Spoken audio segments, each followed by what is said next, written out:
મિત્રો, માગવાથી કંઈ મળતું નથી અને મળ્યું એ આપણે માગ્યું નથી.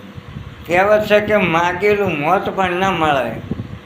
એટલે તમે જે આપો એ કુદરત સવાયું કે દોઢું કરીને પાછું આપે છે. એટલે આપણે ક્ષત્રિય રાજાઓએ રજવાડા આપ્યા, લોકોને સન્માન આપ્યું, લોકોને પ્રેમ આપ્યો, લોકોને જે જેની જરૂર હતી એ બધું આપ્યું.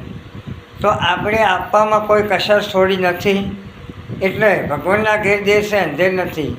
ભગવાન આ બધું સવાયું કે દોઢું કરીને પાછો આપવાનો છે. બસ આપણે એક વાતનો ખ્યાલ રાખવાનો કે રાજ જાય પણ રીત ના જાય. કારણ કે તમારા પાસે રાજ કરવાની રીત નહીં હોય અને રાજ આવશે તો પણ એ શોભશે નહીં. એટલે આપણે આ વાત ના ભૂલવી જોઈએ. જય માતા.